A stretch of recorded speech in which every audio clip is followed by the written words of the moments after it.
بسم اللہ الرحمن الرحیم۔ گولڈمن سوشل نیٹ ورک میں آپ سب کا ویلکم۔ ویڈیو کو لائک کیجیے، شیئر کیجیے اور دوستوں کے ساتھ شیئر کیجیے اور بیل آئیکن کو پریس کیجیے۔ حضور صلی اللہ علیہ وسلم کا معجزہ۔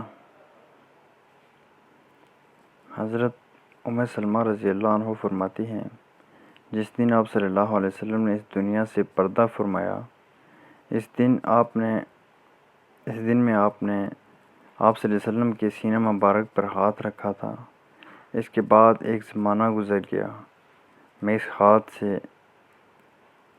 کھاتی رہی اور دھوتی رہی، لیکن میرے ہاتھ سے عشق کی خوشبو ختم نہ ہوئی۔ گانے اور موسیقی، سانگ اینڈ میوزک۔ حضرت انس سے بیان ہے کہ نبی کریم صلی اللہ علیہ وسلم نے فرمایا، اس امت میں مندرجہ ذیل عذاب آئیں گے۔ نمبر 1، زمین میں دھنس جانا۔ نمبر 2، پتھروں کی بارش۔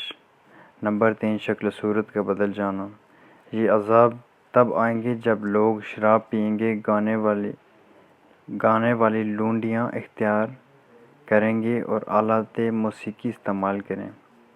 آج کون ہے جو موسیقی گانے نہیں سنتا؟ اللہ کے لیے باز آ جاؤ، ورنہ انجام آپ کے سامنے ہے۔ اللہ سے توبہ کر لو اور اس میسیج کو عام کرو۔ ترمذی شریف کی حدیث ہے۔ پھر رسول اللہ صلی اللہ علیہ وسلم نے ارشاد فرمایا، جب کوئی شخص قرآن شریف پڑھتا ہے تو فرشتے اس کے دونوں آنکھوں کے درمیان یعنی پیشانی کو احتراماً بوسہ دیتے ہیں۔ تو اسی لیے دوستو، قرآن کریم سے محبت پیدا کیجیے۔ ویڈیو کو لائک کیجیے، شیئر کیجیے اور بیل آئیکن کو پریس کیجیے۔ اللہ حافظ۔ السلام علیکم ورحمۃ اللہ وبرکاتہ۔